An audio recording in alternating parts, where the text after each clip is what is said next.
যখন স্লোগান দিচ্ছিলাম আমার ওখানে দেখা যাচ্ছে যে এক শিক্ষার্থী এসে আমাকে বাংলাদেশের পতাকা আমার গায়ে জড়িয়ে দেয় এবং পরবর্তী সময় এই জিনিসটা আমাকে আন্দোলনে আরো উদ্বুদ্ধ করে। আমি স্লোগানরত থাকা অবস্থায় ওখানে রংপুরের আবু সাইদের শহীদ হওয়ার ঘটনা আমার কানে আসে। যে আন্দোলনটা গভর্নমেন্ট খুব ডেসপারেট পর্যায়ে চলে গেছেন, সাধারণ শিক্ষার্থীদের উপরে যেখানে গুলি চালানো শুরু করছে, আন্দোলনটা আর আসলে কোটা আন্দোলনে থাকবে না।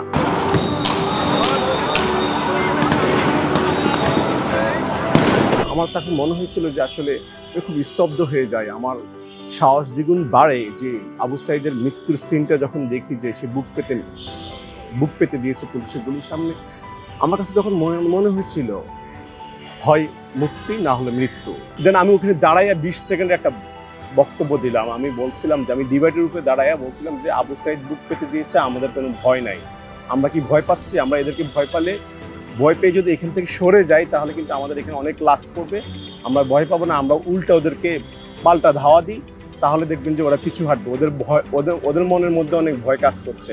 আমরা শুধু সাহস নিয়ে যদি ওদেরকে প্রতিরোধটা করতে পারি, দেনই দেখবেন যে ওরা পিছু হাঁটবে। 18 জুলাই রাতে ডিবি হারুন কিন্তু আমাদের পার্টি অফিসে তালা মেরে দেয় এবং আমাদের পার্টি অফিসকে সিলগালা করে দেয়। শেখ হাসিনা বলেছিল যে গণভবনের দ্বার মুক্ত, যে কোনো সময় ছাত্ররা আলোচনায় বসতে পারে, আমার দরজা তাদের জন্য খোলা আছে। তখন আমরা স্লোগান দিয়েছিলাম, আলোচনার দিন শেষ, এক দফায় বাংলাদেশ। 9 দফার দিন শেষ, এক দফায় বাংলাদেশ। জুলাই গণ অভ্যুত্থানে আমরা দেখেছি ছাত্র জনতার অসম্ভব রকমের একটি ভূমিকা ছিল এবং তেমন একজন মানুষকে আজকে আপনাদের সাথে যুক্ত করেছি, বাংলাদেশ জাতীয়তাবাদী ছাত্র দলের যুগ্ম সাধারণ সম্পাদক ইব্রাহিম খলিলকে। আমরা আসলে তার কাছ থেকে শুনবো এই জুলাই গণ অভ্যুত্থানে ছাত্র দলের যে অপরিসীম ভূমিকা ছিল, সে ভূমিকাগুলো কি, কোথায় কোথায় আন্দোলন হয়েছে এবং কিভাবে তারা এই আন্দোলনে সক্রিয় ছিল। আপনাকে স্বাগত জানাচ্ছি সময়ের আলোতে। সময়ের আলো এবং আপনাকে ধন্যবাদ। আমরা যে বিষয়টি জেনেছি, জুলাই গণ অভ্যুত্থানে বাংলাদেশের জাতীয়তাবাদী ছাত্র দলের একটি সম্মুখ সারির একটি ভূমিকা ছিল, সেই জায়গাটিতে আপনি আসলে কোথায় ছিলেন সেই সময়, সে গল্পটা একটু শুনবো। আসলে আমরা যখন জুলাই আন্দোলন, কোটা সংস্কার আন্দোলনটা, আমরা 2018 সালে কোটা সংস্কার আন্দোলনে, আমরা যৌক্তিক আন্দোলনে আমাদের সংগঠন থেকে পুরোপুরি সহযোগিতা করেছিলাম 2018 সালের কোটা আন্দোলনে। এর পরবর্তী সময় 2018 সালে কোটা যখন শেষ হয়ে গিয়েছিল, ওই আন্দোলন যখন শেষ হয়ে গিয়েছিল, তার পরবর্তীতে আমরা 2024-এর যে কোটা সংস্কার আন্দোলন, সেই কোটা সংস্কার আন্দোলনে আমরা সর্বোচ্চভাবে প্রথম দিন থেকে, একদম জুলাইয়ের প্রথম দিন থেকে আমাদের পার্টির ডিসিশন ছিল যে আমরা এই আন্দোলনটা প্রথম দিকে একটু অবজারভেশন করবো। অবজারভেশন 1 থেকে 3 তারিখ পর্যন্ত আমরা অবজারভেশনে রেখেছিলাম এই আন্দোলনটা। এর পরবর্তীতে সময় আমরা আমাদের সিনিয়র নেতৃবৃন্দকে, বাংলাদেশ জাতীয়তাবাদী ছাত্র দলের কেন্দ্রীয় সংসদের সাধারণ সম্পাদক নাসিরউদ্দিন নাসির এবং ছাত্র দলের সভাপতি রাকিবুল ইসলাম রাকিবকে আমরা জানিয়েছিলাম আনুষ্ঠানিকভাবে। পরবর্তী সময়ে আমরা ওনারাই সিনিয়র নেতৃবৃন্দ আমাদের পার্টির হাইকমান্ডের সাথে ওনারা যোগাযোগ করেছেন। পরবর্তীতে আমাদেরকে একটা আনঅফিসিয়াল একটা দিক নির্দেশনা দেওয়া হয়েছিল। এই আন্দোলনে আমরা যারা পরিচিত মুখ ছিলাম, আমরা যারা ছাত্রদলের খুব মোটামুটি দাগের পরিচিত মুখ, তাদেরকে বলা হয়েছিল তোমরা ফ্রন্ট লাইনে না থেকে, সামনের সারিতে না থেকে, তোমরা পিছনের সারি থেকে তাদেরকে সার্বিক সহযোগিতা করবা, তাদের পানির ব্যবস্থা করবা, শুকনো খাবারের ব্যবস্থা করবা। যেহেতু আন্দোলনটাকে দীর্ঘ লং টাইম হয়, সকাল থেকে সেই সন্ধ্যা পর্যন্ত চলে যায়। আমরা পাশে থেকে সহযোগিতা করেছি। আমরা বিভিন্ন জায়গায়, শাহবাগে, আমরা সায়েন্স ল্যাব মোড়ে, আমরা আমাদের প্রাইভেট ইউনিভার্সিটির ছেলেপেলেদেরকে ওইখানে আমাদের নেতারা করছে। আমি বিশেষ করে শাহবাগ এবং সায়েন্স ল্যাবের মোড়ে, এই জায়গাগুলোতে যখন আন্দোলনটা হইতো এবং টিএসসি কেন্দ্রিক, শহীদ মিনার কেন্দ্রিক, সেই জায়গাগুলোতে আন্দোলনের সময় আমরা খাবার, স্যালাইন, এগুলো নিয়ে আমরা সহযোগিতা করেছিলাম। 7 তারিখের পর থেকে কিন্তু আমার ফুটেজ আমরা তখন আস্তে আস্তে লাইভে যাওয়া শুরু করছি, কিন্তু আমরা নিজেদের চেহারা দেখাইতাম না, যেন এই আন্দোলনটাকে গভর্নমেন্ট প্রথম শুরুতেই, যে এটা অন্যান্য যে আন্দোলনগুলো যেমন জামাত শিবির বা অথবা ছাত্রদলের ট্যাগ দিয়ে যেন এটা আন্দোলনটা দমিয়ে না দেয়, সেই জন্য আমরা এটা পিছনের সারিতে ছিল। 24 সালের 11 জুলাই থেকে আমাদেরকে আনুষ্ঠানিকভাবে বলা হয়েছিল যে আন্দোলন আমরা সমর্থন করছি এবং এই আন্দোলনে আমরা সার্বিকভাবে সহযোগিতা করছি। এটা অফিসিয়ালি ডিক্লেয়ার্ড হয়েছে। এর আগে যেটা ছিল আনঅফিসিয়ালি আমাদেরকে নির্দেশনা দেওয়া হয়েছিল। এর পরবর্তীতে আপনি দেখবেন যে আমাদের যখন 14 জুলাই থেকে আমাদেরকে কিন্তু এটা সার্বিকভাবে একদম সহাবস্থান নিয়ে থাকার কথা বলা হয়েছিল। আমি যখন একটা কথা আমার মনে হয়, আমি পার্টি অফিসে আমাদের যখন 14 তারিখ এবং 15 তারিখ ঢাকা বিশ্ববিদ্যালয়ে ঝামেলা হয়, ঢাকা বিশ্ববিদ্যালয়ের ছাত্রলীগের সাথে এবং সাধারণ শিক্ষার্থীদের সাথে, আপনি দেখবেন যে ঢাকা বিশ্ববিদ্যালয়ের সাধারণ নারীদেরকে, মানে নারী শিক্ষার্থীদেরকে যেভাবে ছাত্রলীগের লোকজন, হেলমেট বাহিনীর লোকজন খুবই নির্মম নির্যাতন চালিয়েছে, ইতিহাসে খুবই কলঙ্কজনক অধ্যায় রচনা করেছে। তার পরবর্তী এটা সূত্রপাত হয়েছিল বিজয় একাত্তর হল থেকে। বিজয় একাত্তর হলে ওইখানে হচ্ছে আমাদের ছাত্রদলের বিজয় একাত্তর হল কেন্দ্রিক এবং হল পাড়ার যেসব ছেলেরা ছিল আমাদের ছাত্রদলে, তারাই এই আন্দোলনটা ওইখানে নেতৃত্ব দিয়েছিল এবং ছাত্রলীগের লোকজনকে ওইখান থেকে পরবর্তীতে তাদেরকে মানে দমিয়ে, মানে ছাত্রদলের উপস্থিত থাকার কারণে তারা ওইখান থেকে হল থেকে পাড়া থেকে বেরিয়ে যেতে বাধ্য হয়েছিল। এর পরবর্তী দেখবেন যে আপনি ওই দিন সন্ধ্যাবেলায় শহীদুল্লাহ হল, কার্জন হল, এগুলাতে ছাত্রলীগের সাথে আমাদের যে ধাওয়া পাল্টা ধাওয়া বহুবার ঘটেছে। এর পরবর্তীতে আসেন 16 জুলাই। যখন 16 জুলাই ঢাকা বিশ্ববিদ্যালয়ের 15 জুলাইয়ের হামলার পরবর্তীতে 16 জুলাই আমাদের পার্টি অফিসের প্রথম ছাত্রদল অফিসিয়ালি আমাদের এই আন্দোলনে বড় ধরনের একটা বিক্ষোভ মিছিল করে, যে ঢাকা বিশ্ববিদ্যালয় হামলার প্রতিবাদে। এর পরবর্তী সময়ে বিক্ষোভ মিছিল শেষ করার পরে আমাদেরকে নির্দেশনা দেওয়া হয়েছিল যেন এই আন্দোলনের সর্বাত্মক এখন থেকে সম্মুখ সারিতে চলে যাওয়ার জন্য। আমি যখন স্লোগান দিচ্ছিলাম, আমার ওখানে হচ্ছে দেখা যাচ্ছে যে এক শিক্ষার্থী এসে আমাকে মানে বাংলাদেশের পতাকা আমার গায়ে জড়িয়ে দেয় এবং পরবর্তী সময় এই জিনিসটা আমাকে আন্দোলনে আরো উদ্বুদ্ধ করে। আমি স্লোগানরত থাকা অবস্থায় ওখানে রংপুরের আবু সাইদের শহীদ হওয়ার ঘটনা আমার কানে আসে। কোটা না মেধা, মেধা মেধা, এই স্লোগানটা যখন দিচ্ছিলাম তখন পরবর্তী সময় একটা পর্যায়ে হঠাৎ করে আমার ফোনে 3টে সাড়ে 3টার দিকে আমাদের কাছে একটা, বা 4টার দিকে আনুমানিক ওই সময়টাতে আমাদের কাছে খবর আসে যে আবু সাইদ, রংপুরের আবু সাইদ নিহত হয়েছে। এটা শোনার পর থেকে ঠিক 5 মিনিট পরে, 5 থেকে 7 মিনিট পরে আমার কাছে আবার একটা খবর আসে। সেটা হচ্ছে আমাদের চট্টগ্রামে আবু সাইদের পরবর্তী সময়, আর রংপুর আবু সাইদের পরেই চট্টগ্রামে হচ্ছে ওয়াসিম শহীদ হন, আমাদের ছাত্রদলের নেতা, চট্টগ্রাম কলেজের ছাত্রদলের নেতা ওয়াসিম শহীদ হন। এর পরবর্তীতে আমি স্তব্ধ হয়ে যাই। যে আন্দোলন তো গভর্নমেন্ট খুব ডেসপারেট পর্যায়ে চলে গেছেন, সাধারণ শিক্ষার্থীদের উপরে যেখানে গুলি চালানো শুরু করছে, এই আন্দোলন তো আর আসলে কোটা আন্দোলনে থাকবে না। আমি আপনাকে একটা কথা স্মরণ করে দেখে যে মানে কাকুতালীয়ভাবে হচ্ছে আমার গায়ে আজকের যে টি শার্ট, এই টি শার্টটাই ছিল হচ্ছে আমি 16 জুলাই যখন আমি শান্তিনগর আন্দোলন করছিলাম, তখন আবু সাইদের মৃত্যুর খবর আমি ওখানে থেকে শুনেছিলাম এবং শহীদ ওয়াসিমের মৃত্যুর খবর, ছাত্রদলের নেতা ওয়াসিমের মৃত্যুর খবর ওখান থেকে শুনেছিলাম। এবং আমি মানে খুবই স্তব্ধ হয়ে যায়। আমার কাছে মনে হচ্ছে আসলে আর বসে থাকার সময় নেই, আমাদেরকে এখন শহীদ হওয়ার জন্যই ঝাঁপিয়ে পড়তে হবে। খুবই উৎকণ্ঠার মধ্যে দিন কাটতো, ফ্যামিলি খুবই টেনশন করতো, ফ্যামিলি মেম্বাররা খুবই টেনশন করতো, আমাদের পরিবারের লোকজন খুবই টেনশন থাকতো। এই আন্দোলন আসলে তখন থেকেই আসলে এক দফার দিকে যাচ্ছে। এটা হচ্ছে মুভমেন্টটা তখন মানে আমাদের 15ই জুলাইয়ের যে ঢাকা বিশ্ববিদ্যালয়ের যে হামলার চিত্র, এই হামলাটাই হচ্ছে আন্দোলনের টার্নটা ঘুরিয়ে দেয়। এই হামলাটাই গণ অভ্যুত্থানের দিকে মুখ নিয়ে যায়। এর পরবর্তীতে আবু সাইদের মৃত্যু, ওয়াসিমের মৃত্যু, আরো অনেকের মৃত্যু আমাদেরকে খুবই ব্যথিত করে। আমরা শহীদ হওয়ার জন্য উন্মুক্ত হয়ে পড়ি। আমরা শহীদ হওয়ার আকাঙ্ক্ষা আমাদেরকে মনের মধ্যে তীব্রভাবে সৃষ্টি হয়, যে আমাদের আবু সাইদ বুক পেতে দিয়েছে, আমাদেরও বুক পেতে দিতে হবে। হয় মরবো, না হলে বাঁচবো, না হলে এই আন্দোলনের সফলতা নিয়ে ঘরে ফিরবো। 18 জুলাই হচ্ছে কমপ্লিট শাটডাউন ঘোষণা করা হয়েছিল বৈষম্য বিরোধী ছাত্র আন্দোলনের ব্যানার থেকে। তখন আমরা কমপ্লিট শাটডাউনে আমাদের মিছিল করতে হবে। আমাদের নির্দেশনা হচ্ছে, আমাদের পার্টির সর্বোচ্চ পরিমাণ নির্দেশনা ছিল যে যেভাবে হোক ঢাকা শহরে আমাদের অবস্থানটা আমরা নেব। পরবর্তীতে আমাদের কমপ্লিট শাটডাউনের প্রথম দিকে আমাদের স্পট ঠিক করা হচ্ছে কাকরাইল মোড়ে। কাকরাইল মোড়ে আমরা সকালবেলা আমাদের মিছিল নিয়ে যাই। মিছিল নিয়ে যাওয়ার পরে এক পর্যায়ে হচ্ছে মিছিল যখন আমরা শুরু করছি, মিছিলটা টানা 2 মিনিটের মাথায় হচ্ছে আমাদের উপরে পুলিশ গুলি চালানো শুরু করে। এবং এই গুলি চালানোর সময়ে আমরা হচ্ছে আমি রাস্তা জাস্ট পার হয়ে যাওয়ার সময় একজনের বাইকে উঠতে নিয়েছিলাম। ওই বাইকে উঠতে গিয়ে ওখানে একটা মজার ব্যাপার ঘটেছে। এটা এখন আমার কাছে মজারই বিষয় বলি। আমার মানে ওই বাইকের একটা লোহার মধ্যে আমার প্যান্টটা লেগে একদম এখান থেকে পা পর্যন্ত ছিঁড়ে গেছে, এক টান দেওয়া। ছিঁড়ে যাওয়ার পরে এখন আমি কি করবো, আমার আন্দোলন চালিয়ে যেতে হবে। আমি বাইকে উঠে আমি চলে গেছিলাম বনশ্রীতে গিয়ে কমপ্লিট শাটডাউনে, সব কিছু বন্ধ। কোথায় পাবো এখন প্যান্ট? বাসায় যাওয়া যাবে না। বাসায় অবস্থায় গেলে আমার আম্মু খুবই ভীতু মানুষ, কিন্তু আমাকে সাহস দিতেন কিছু কিছু সময়, কিন্তু উনি হয়তো ভাববে যে বড় ধরনের কিছু হয়ে গেছে। পরবর্তীতে আমি একটা ফার্মেসির দোকানে যাই, এখানে আমার হচ্ছে ছুলে যায় ওটার মানে প্রাথমিক ট্রিটমেন্টটা করার জন্য। ওখানে গিয়ে দেখি যে ওই ফার্মেসিরই একটা কর্নারে হচ্ছে ওনারা হচ্ছে কিছু গার্মেন্টসের জিনিস রাখে, শার্ট প্যান্ট গার্মেন্টসের আইটেমগুলো, যেটা হচ্ছে আর কি যে এক্সপোর্ট আইটেম বলা হয় এটাকে। সেখান থেকে আমি একটা প্যান্ট পরে, মানে আমার প্যান্টটা চেঞ্জ করে ওখান থেকে আমি একটা প্যান্ট কিনে নিই।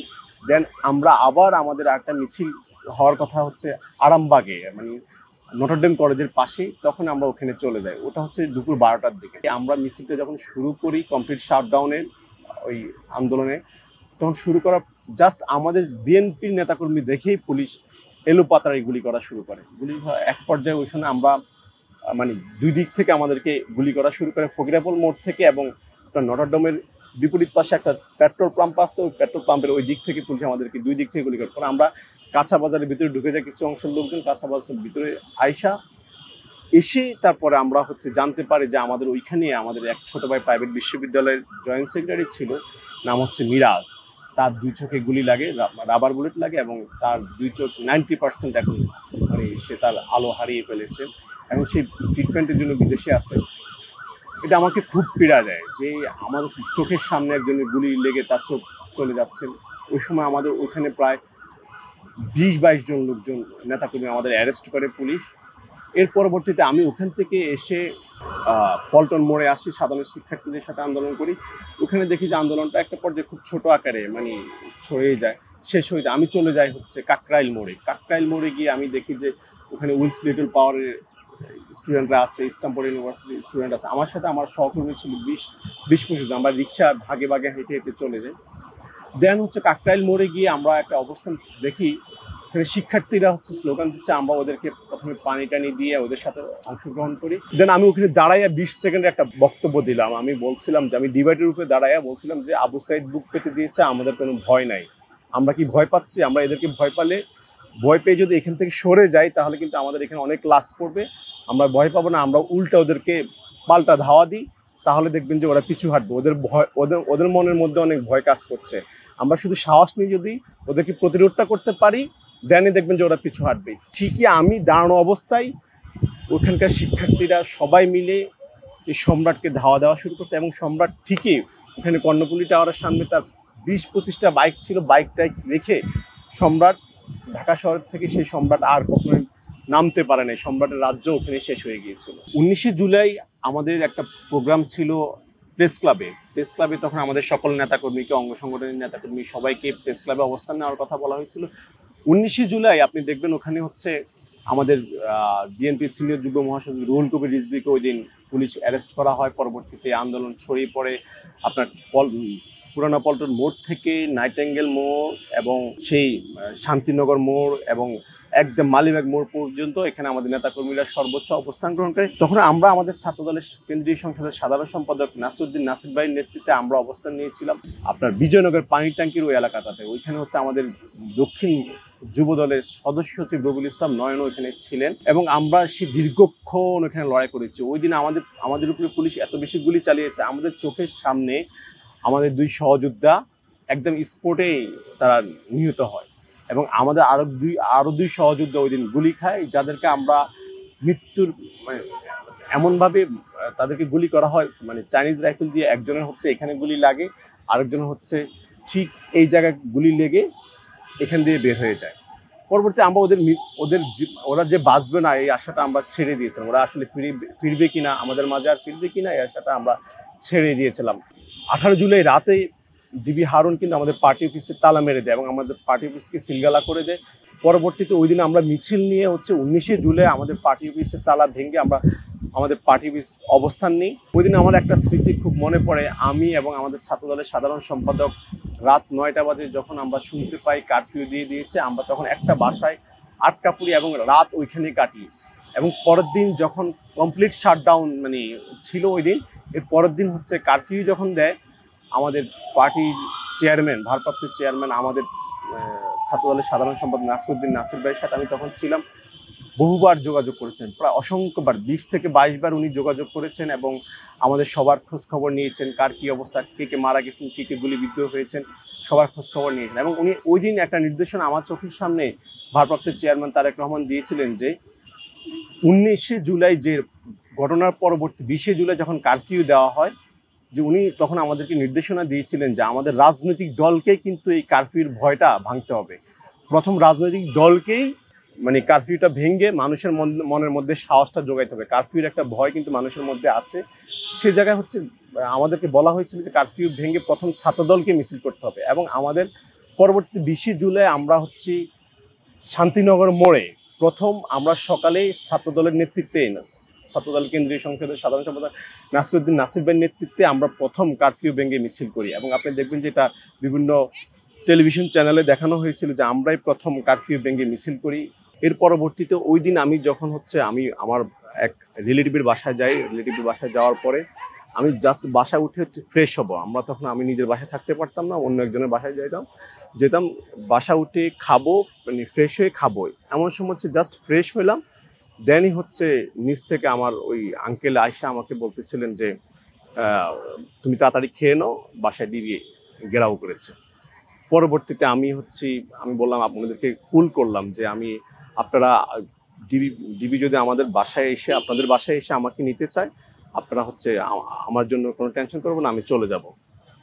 আপনারা কোনো টেনশন করেন না, আপনারা আমাকে আটকানোর চেষ্টা করেন না, আমি ডিবির সাথে চলে যাব। পরবর্তীতে উনি আমাকে খাওয়ানোর জন্য বসিয়ে দিয়ে উনি নিচে চলে গেছেন। নিচে চলে গিয়ে উনি আমার জন্য একটা ছোট্ট বাটন ফোন নিয়ে এসেছেন। নিয়ে এসে উনি আমাকে বাটন ফোনটা দিয়ে অন্য একটা সিম কার্ড দিয়ে উনি আমাকে ধরিয়ে দিয়ে বললেন যে আমি নিচে আবার যাচ্ছি, ওনারা হচ্ছে সিসি ফুটেজ নিয়ে ব্যস্ত আছেন। এর মধ্যে হচ্ছে আমরা যেহেতু ওটা অনেক বড় একটা অ্যাপার্টমেন্ট, ওই অ্যাপার্টমেন্টের ভিতরে অনেকে যাওয়া আসা করতেছে টুকটাক বাজার সদাই করার জন্য, যেহেতু কারফিউ চলছে, তুমি এর মধ্যে হচ্ছে মাস্ক পরে বেরিয়ে যাওয়া। পরে উনি নিচে গিয়েছেন, নিচে গিয়ে তখন দেখছে ডিবি পুলিশ আমার মানে ফুটেজ দেখছেন, সিসি ক্যামেরার ফুটেজ দেখার পরেই হচ্ছে উনি আমাকে ফোন দিয়েছেন যে তুমি বাসা থেকে বের হয়ে যাও। আমি তখনই হচ্ছে ওই সিঙ্গেল বাটন ফোনটা নিয়ে আমি বাসা থেকে বের হয়ে গেছি, নিরুদ্দেশ যাত্রা যেটাকে বলা হয়ে থাকে 20শে জুলাই। পরবর্তী ওই দিন আমি আসলে কোথায় যাব, কি করব, মানে আমার নিজের বাসায় থাকতে পারছি না, অন্য এক রিলেটিভের বাসায় গিয়েছিলাম, সেটা তো থাকতে পারছিলাম না। এরপর হচ্ছে আমি ওখান থেকে ফোনটা নিয়ে বের হয়ে আমি হচ্ছে চলে গিয়েছিলাম কারণ বাজার সিগন্যালে গিয়ে তখন হচ্ছে আমি আসলে কোন দিকে যাব, কি করব। তখন আমার এক ফ্রেন্ডকে আমি ফোন দিয়েছিলাম, ফোন দিয়ে বলছিলাম যে তুমি কোথায় আছো। সে বললো যে আমি খিলক্ষেতে আছি। তখন আমি খিলক্ষেতে চলে গেলাম। খিলক্ষেতে গিয়ে ওকে আর ফোনে পাচ্ছিলাম না। পরবর্তীতে হঠাৎ করে আরেকটা ফ্রেন্ডকে ফোন দিয়েছিলাম, আমার কাজিন হয়, ওকে ফোন দেওয়ার পরে ও হঠাৎ করে আমাকে দেখে ও চমকে গেছে। তারপর আমরা তো সারাদিন নির্ঘুম রাত কাটিয়েছি, সারাদিন এত বেশি আমাদের উপর পরিশ্রম যাচ্ছিল, আসলে আমাদের চেহারা চুরিদের কোনো অবস্থা ঠিক ছিল না। ও আমাকে দেখে হচ্ছে মানে ও খুবই আবেগ আপ্লুত হয়ে গেছেন। সে আমাকে দেখে তার চোখের জল বেরিয়ে আসছে। আমার কাজিনও আমার আপন ভাইয়ের মতো আর কি। শেখ হাসিনা বলেছিল যে ছাত্রদের জন্য আলোচনার দ্বার উন্মুক্ত, আমার গণভবনের দ্বার উন্মুক্ত, যে কোনো সময় ছাত্ররা আলোচনায় বসতে পারে, আমার দরজা তাদের জন্য খোলা আছে।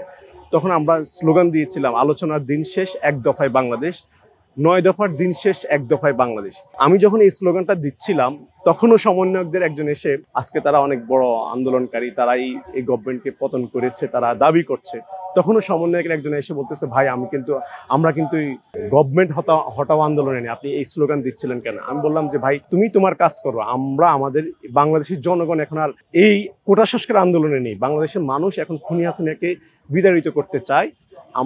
আমরা মনে করি এটাই হচ্ছে বাংলাদেশের জনগণ মানুষের এখন স্লোগান, 9 দফার দিন শেষ, এক দফায় বাংলাদেশ, আলোচনার দিন শেষ, এক দফায় বাংলাদেশ। ওই দিন আমি প্রায় 3 ঘন্টা স্লোগান দিচ্ছিলাম। এই স্লোগানটা পুরো শহীদ মিনার ব্যাপী আমাদের ছাত্রদলের নেতাকর্মী ছিল, সাধারণ মানুষ ছিল। 3 ঘন্টা স্লোগান দেওয়ার পর এক পর্যায়ে আমি হচ্ছে হিট স্ট্রোক করি, এবং হিট স্ট্রোকের এক পর্যায়ে হিট স্ট্রোক করার পরে আমি হাতিরপোলে বাংলা মোটর এবং কারণ বাজারের মাঝখানে একটা প্রাইভেট হসপিটাল আছে, ওই হসপিটালে গিয়ে আমি ভর্তি হই।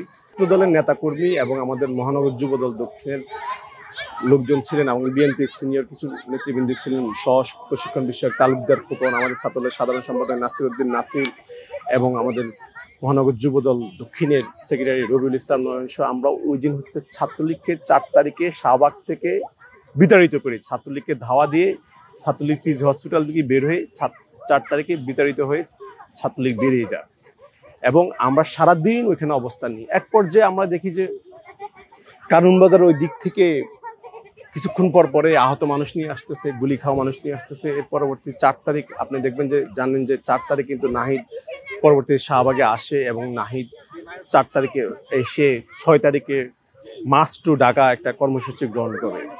সেই ঢাকা মার্চ টু ঢাকা কর্মসূচি ঘোষণা দেয় 4 তারিখে, সেটা হচ্ছে 6 তারিখে। এর পরবর্তীতে যখন ওখানে অবস্থানটা শেষ করে দেয় দেন আমরা হচ্ছে মিছিল নিয়ে কারওয়ানবাজার দিকে চলে যাই। এক পর্যায়ে আমি ওখানে হচ্ছে কারওয়ানবাজার সিগনালে শেষ করে কারওয়ানবাজার দিকে যাব। এই মুহূর্তে হচ্ছে চারদিক থেকে কোত্থেকে গুলি আসতেছে আমরা কিছুই জানি না। আমি পরবর্তীতে ওই কারওয়ানবাজার দিকে না গিয়ে বাংলা মোটর থেকে হাতিরপুলের দিকে অবস্থান নিয়ে এবং ওখানে গিয়ে পুলিশের ধাওয়া পাল্লা দেওয়া রাত 9টা পর্যন্ত অবস্থান গ্রহণ করি। 4 তারিখ রাত মানে 3 তারিখ রাত থেকে 4 তারিখ রাত সারাদিন, 5 তারিখ রাত সারাদিন এবং আমি অলমোস্ট হিসাব করে দেখেছি আমি 68 ঘন্টা 1 মিনিটও ঘুমাইনি। 5 আগস্টের যে গল্পটা সেটা হচ্ছে প্রথমে আমি তো রাতে সারা রাতে ঘুমাইনি। আম্মু ভাবছে আমাকে দরজা নক করে আটকে দিয়ে রাখছে। আম্মু ভাবছে আমি ঘুমাচ্ছিলাম। আম্মু সকাল 8টা পর্যন্ত আমাকে ডিস্টার্ব করে নাই। 8টার দিকে আমি বের হয়ে গেছিলাম আর 8:30টার দিকে 8টা পর্যন্ত আম্মু আমাকে ডিস্টার্ব করে না। আম্মু ভাবছে আমি ঘুমাচ্ছি, কিন্তু 8টা বাজে এসে দেখে আম্মু দেখে আমি রেডি হয়ে বসে আছি। আসলে সকালবেলা যখন আমি বের হচ্ছিলাম, অন্যান্য দিন সকালবেলা আমি যখন বের হয়ে যাই তখন আম্মু হচ্ছে খুব কান্নাকাটি করতেন, বলতেন যে বাবা একটু খেয়াল করিস, নিজের জীবনের দিকে খেয়াল রাখিস, সাবধানে থাকিস। কিন্তু 5 তারিখের সকালটা আম্মু হচ্ছে খুব হেসে মুখে, আমি যখন যাচ্ছিলাম আমি আম্মুকে বলছিলাম আম্মু আমার কাছে মনে হচ্ছে আজকে আমরা বিজয় নিয়ে ঘরে ফিরবো। আম্মু আমাকে খুব হেসে মুখে বিদায় দিয়েছিলেন। এই জিনিসটা আমাকে খুবই উদ্বুদ্ধ করেছিল। পরে আমি বাসা থেকে বের হয়ে আমার বাসার গলির মুখে যাচ্ছিলাম। দেন হচ্ছে আমি সায়েন্স ল্যাবের দিকে শুনছি যে সায়েন্স ল্যাবের দিকে গোলাগুলি হচ্ছে। আমি সায়েন্স ল্যাবের দিকে যাচ্ছিলাম। এক পর্যায়ে সায়েন্স ল্যাবে আর ওখানে টিকতে পারে নাই। দেন হচ্ছে আমি পিজি হসপিটালে গিয়েছিলাম। পিজি হসপিটাল থেকে দেন শাহবাগে আসি। শাহবাগে এসে তখন খুবই অল্প সংখ্যক মানুষ, আমরা মিছিল নিয়ে শাহবাগে অংশগ্রহণ করি। এর এক পর্যায়ে হচ্ছে আমার কাছে হঠাৎ করে মনে হয়েছে যে কেউ বলছে শেখ হাসিনা একটু পরে চলে যাবে, সেনাবাহিনী ব্রিফিং দিবে, সেনাপ্রধান ব্রিফিং দিবে। দেন হচ্ছে আমার এক ছোট ভাইকে নিয়ে ডেকে এনে বললাম যে দেখো তো ফুল দোকানগুলো খোলা আছে কিনা, ওখানে ফুল আছে কিনা। আমি পরে ও খুঁজে কোথাও পাচ্ছি না, পরে আমি নিজে চলে গেছি। আমি চলে গিয়ে একদম আপনি ওই যে শিশু পার্কের কাছাকাছি ফুট ওভারব্রিজ আছে একটা, ওভারব্রিজের নিচে দেখি এক খালা হচ্ছে 2টা লাল বালতিতে উনি হচ্ছে ওরা গোলাপ উনি নিয়ে বসে আছেন। পরে আমি বললাম খালা গোলাপ কত করে? উনি আমাকে দুই ঝুড়ি গোলাপে আমাকে দিয়ে বললেন যে টাকা লাগবে না। আমার পকেটে তখন টাকা ছিল। আমি উনাকে বললাম না খালা আমি টাকা ছাড়া নিব না। উনি বললো না বাবা তুমি কি কাজে নিচ্ছ আমি বুঝতে পারছি, আমার টাকা লাগবে না, তুমি নিয়ে যাও। পরে আমি উনাকে আর টাকা হিসাব করিনি, আমার পকেট থেকে আমি 500 টাকা বের করে উনাকে দিয়ে আমি বেরিয়ে চলে আসছি। আইসা সেনাবাহিনীকে ফুল দিলাম। যেসব আমাদের ওই সময় যেসব মিডিয়া হাউসগুলো আমাদেরকে সাপোর্ট দিয়েছিল, ওইসব সাংবাদিককে দেখা মাত্র আমি তাদেরকে ফুল দিয়েছিলাম। তারপরে কিছু কিছু সময় হচ্ছে পুলিশকে ফুল দিয়ে, যেসব পুলিশরা এখানে গুলি করেনি তাদেরকে আমরা ফুল দিতে চাইছিলাম। আমরা হচ্ছে 12টার পর থেকে আমরা জানতে পারতেছি শেখ হাসিনা চলে গেছে। মানে সকাল 10টার পর থেকে এক ধরনের গুজব ছিল, কিন্তু কনফার্ম হতে পারিনি আমরা। দেন হচ্ছে যখন আমরা শুনতে পারলাম যে শেখ হাসিনা চলে গেছে তখন আসলে বিশ্বাস করতে পারিনি। আমিও এক ধরনের কি কাঁদবো না হাসবো, আমি একদম আসলে আমার মধ্যে এক ধরনের এটাকে কি বলে এই ফিলিংসটা বুঝাইতে পারছি না, যে এটা এক ধরনের আনন্দ কাজ করতেছে, আরেক ধরনের বেদনা কাজ করতেছে। আমাদের এতগুলো মানুষ মারা গিয়েছে, এত দীর্ঘ একটা সংগ্রাম, আমাদের অনেক ছোট ভাই অনেক সহযোদ্ধা আমাদের এই বিজয় দেখে যেতে পারেনি, তাদের কথা আমার হঠাৎ করে মনে পড়ে গেল। আমাদের অনেক ভাই আমাদের সাথেই ছিল, দেখা যাচ্ছে গতকালকে সাথে ছিল এবং আজকেও সাথে ছিল, মারা গেছে। সে মানুষটা বিজয়টা দেখে যেতে পারেনি। এর পরবর্তীতে সারাক্ষণ শাহবাগে ছিলাম। এরপরে এসে আমি ঢাকা বিশ্ববিদ্যালয়ের ক্যাম্পাসে আসলাম। এই পর্যায়ে হচ্ছে আসলে 5 আগস্টের পরবর্তী সময় যখন গভর্নমেন্ট গঠন হয় তখন থেকে এক ধরনের বিভাজন তৈরি করা হয়েছে একদম শুরুর দিন থেকে। আপনি দেখবেন যে সরকারের ছাত্র প্রতিনিধি 2জনকে নেওয়া হয়েছে সরকারের উপদেষ্টা হিসাবে, কিন্তু সেটা এই আন্দোলন তো শুধু বৈষম্য বিরোধী ব্যানারের লোকজন ছিলেন না বা সমন্বয়করা ছিলেন, এই ধরনের আন্দোলনে যারা ক্রিয়াশীল ছাত্র সংগঠন ছিলেন ছাত্রলীগ ছাড়া বাকি সবাই কিন্তু এই আন্দোলনে ছিল। আমাদের ছাত্র দলের 142 জন নেতাকর্মী এই আন্দোলনে শহীদ হয়েছেন। অসংখ্য নেতাকর্মী পা হারিয়েছেন, চোখ হারিয়েছেন। অসংখ্য নেতাকর্মী এখনো হাসপাতালে মৃত্যুর সাথে পাঞ্জা নড়ছেন। এখনো কেউ কেউ আছে পায়ের মধ্যে আপনার স্টিলের বিভিন্ন ধরনের রড নিয়ে এখনো হসপিটালে জীবনযাপন করছেন। বিষয়টা হচ্ছে, আমি আপনাকে একটা কথা বলি যে আপনি আন্দোলনটা শুরুর পর থেকে দেখবেন যে এক ধরনের ক্রেডিট নেওয়ার যে ব্যাপারটা হয়েছে, যে তারাই মাস্টার মাইন্ডে ছিলেন। আপনি দেখবেন যে কোনো সমন্বয় কিন্তু আন্দোলনে শহীদ হয়নি। আপনি দেখবেন যে কোনো যারা গুপ্ত বাহিনী ছিল গত 15 বছর, যাদেরকে আমরা দেখিনি কোথাও, তারা এখন এসে মাস্টার মাইন্ড দাবি করছেন, তারাই এই আন্দোলনের স্টেক হোল্ডার, অন্যতম স্টেক হোল্ডার দাবি করছেন না। কিন্তু আপনি দেখাতে পারবেন যে কোথাও এই গত 15 বছরে তারা কোথাও একটা গভর্নমেন্টের বিরুদ্ধে কি কোথাও একটা মিছিল করছেন তাদের নিজস্ব ব্যানারে। ঢাকা বিশ্ববিদ্যালয়ের মাটিতে দেখবেন যে শিবির এখন আন্দোলনের অন্যতম স্টেক হোল্ডার দাবি করছেন। ঢাকা বিশ্ববিদ্যালয়ের মাটিতে কখনোই স্বীকৃত ছিল না শিবির, এবং গত 15 বছরে ছাত্রলীগের ছায়াতলে, ছাত্রলীগের লুঙ্গির নিচে থেকে তারা রাজনীতি করছেন, এবং ঢাকা বিশ্ববিদ্যালয়ের সাধারণ শিক্ষার্থীদের উপরে এবং ঢাকা বিশ্ববিদ্যালয়ের ছাত্রদল এবং অন্যান্য ক্রিয়াশীল ছাত্র সংগঠনের উপরে ছাত্রলীগ এবং হেলমেট লীগ যে ধরনের নির্যাতন নিপীড়ন চালিয়েছে, তার দায় কিন্তু এখন বর্তমান শিবির এড়াইতে পারে না। আপনি দেখবেন ঢাকা বিশ্ববিদ্যালয় সারা দেশের বিভিন্ন ক্যাম্পাসেই যারা ছাত্রলীগের রাজনীতির সাথে সম্পৃক্ত ছিল, তারা এখন শিবিরের বিভিন্ন দায়িত্বশীল নেতৃবৃন্দ হয়ে বেরিয়ে আসছেন। বরঞ্চ ছাত্রদলই এক সংগঠন, যে সংগঠন তাদের 142 জন নেতাকর্মীর শহীদের তালিকা প্রকাশ করেছে আনুষ্ঠানিকভাবে, আর কেউ তাদের শহীদের তালিকা প্রকাশ করতে পারেনি, এখন পর্যন্ত জনসম্মুখে আনতে পারেনি। আমি যদি ভুল না বলে থাকি, আপনারা মিডিয়া হাউসগুলো দেখেছেন, কোথাও প্রকাশ করেছে কিনা আমি জানি না, কিন্তু ছাত্রদল 142 জন নেতাকর্মীর নাম, কোথায় মারা গিয়েছে, কোন ইউনিটে সে রাজনীতি করতে, সব প্রকাশ করেছে। শেখ হাসিনা পালিয়েছে, স্বৈরাচারের পতন হয়েছে, এখন আমাদের একটাই প্রত্যয়, আমরা নতুন স্বপ্নের বাংলাদেশ গড়ব, আমরা সেই বাংলাদেশ গড়ার প্রত্যয় ব্যক্ত করছি, এটাই আমাদের স্বপ্ন।